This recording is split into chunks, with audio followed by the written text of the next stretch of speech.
many other people have been brutally attacked and have not received any justice either through the legal system or even just in the public.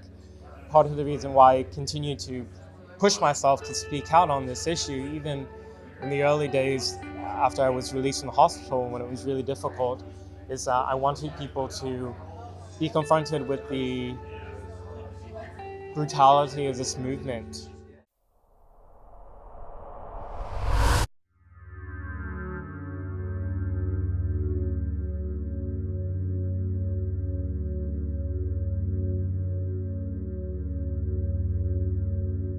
I'm doing better, working on recovery. I just have many more months of various types of therapies going forward. But I'm a lot better since the video was recorded.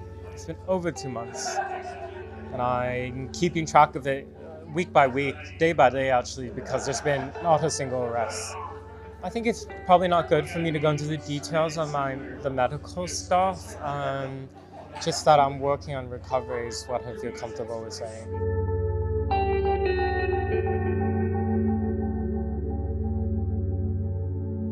There were aspects of that among the left, particularly many Twitter checkmarks, verified people, and writers and journalists who have written sympathetically about Antifa struggled to sort of try to find some way to rationalize the violence against it.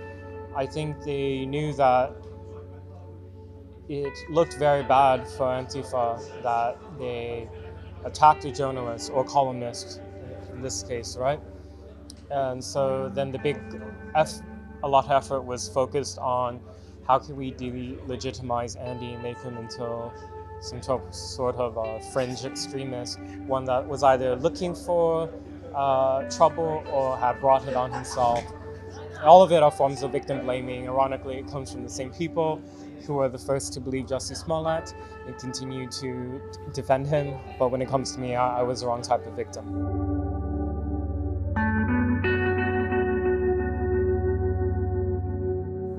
Yes, and that's the silver lining in what happened to me. I think, I was not the first to be attacked in this way by Antifa. There's been many other people, but I am fortunate that I have a large following. So it was more difficult for the public to just forget or look the other direction when this happened. And many other people have been brutally attacked and have not received any justice either through the legal system or even just in the public. Part of the reason why I continue to push myself to speak out on this issue, even in the early days after I was released from the hospital when it was really difficult, is that I wanted people to be confronted with the brutality of this movement.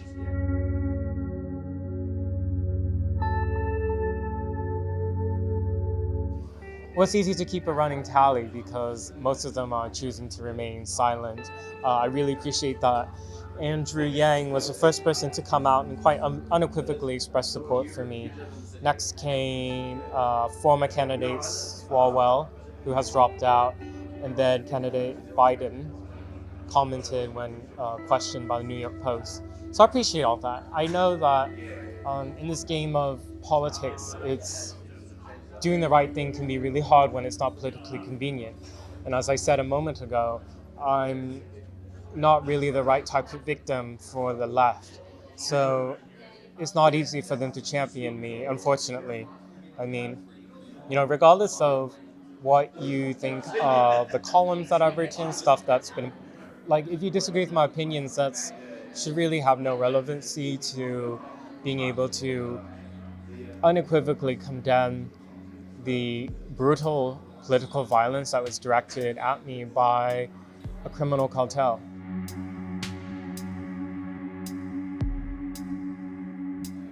I'll be speaking on stage with independent journalist Tim Poole, as well as Mind's co-founder Bill Altman.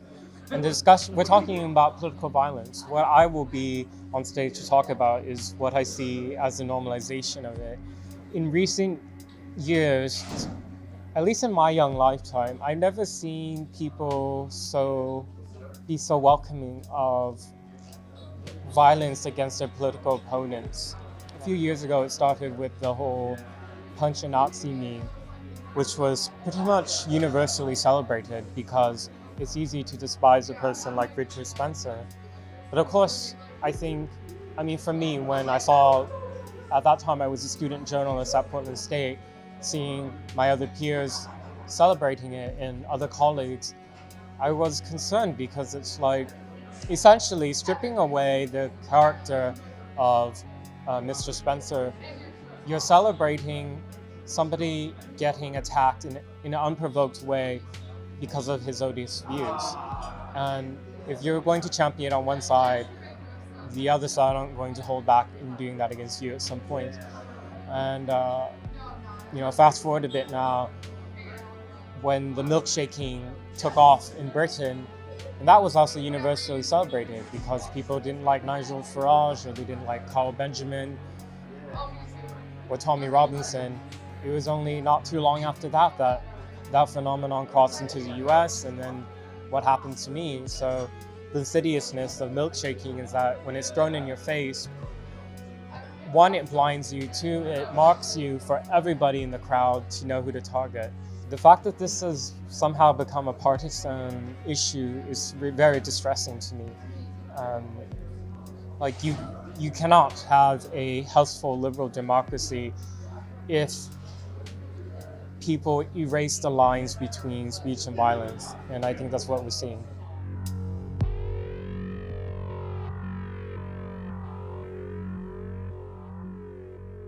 Obviously, political violence does happen on the right. It happens a lot, and it can be quite deadly. We have the statistics on far-right extremists who have killed people in the United States. And the thing is with that, though, at every stage of violence that's coming from the right wing, or even just center-right, it doesn't even have to be far-right, it just be center-right. Any type of, even political rhetoric that's heated, it gets condemned pretty much universally. I can just think of that politician in Australia who is right-wing and was egged, got his head, somebody smashed an egg on him, and then he turned around and tackled this young man, and everybody condemned him, even though he was the first one who was attacked. There's an imbalance here. It's like, you see, like, you can't, people are very quick to condemn political violence when it comes from the right, even actually before it rises to the level of violence. They take issue at every form of even rhetoric that can be construed as somehow inflammatory or whatever. There's just a whole machine that works to try to shut that down. Whereas on the left and the far left, you can take it way beyond rhetoric, taking it to the point of physical action and really not even be universally condemned, or you can actually be celebrated. That's emblematic of a decay in our society, I think.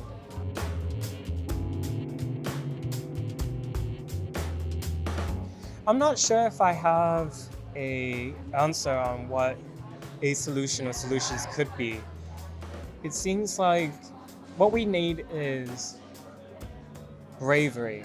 And that's not so much a solution, but it just seems like people are really afraid to stand up for what is right and standing up for principles because they're hamstrung by political alliances or public relations reasons.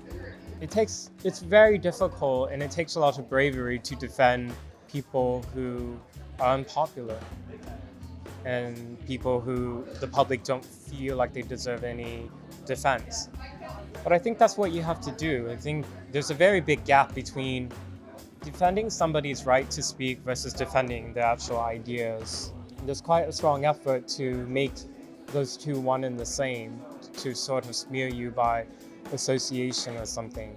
Just recently, when Owen Jones in Britain, the columnist for The Guardian and the left-wing socialist activist, said that he was attacked, it was important for me to come out and express support and solidarity with him, even though he's in the past expressed support for political violence and he's come tweeted negatively about me before. Like, to me, that was really irrelevant. His views are irrelevant. What happens is, according to him, that he was targeted because of his political views, and there's been some arrests in that attack, fortunately.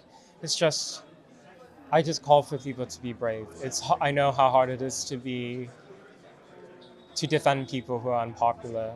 When you do that, that's how you are able to humanize them, because with all the anger there is right now because of people's polarizing views, it's like we're not even seeing each other as humans anymore. I mean, when I was getting beaten and robbed on the 29th of June, I don't think these people saw me as really human. They saw me as something that needed to be destroyed. And as people were beating me and throwing things on me, I still remember the people were cheering and laughing around me. And it's like, it's a sad commentary on the state of politics in Portland, but I think it's repeated in many other places in America and in Canada as well, and in Britain.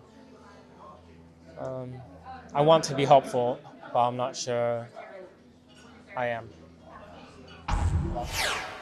Hey, can you do me a favor? Can you make sure that you're subscribed to The Rebel on YouTube? It really helps us out. We don't get any government funding like the CBC or the rest of the mainstream media.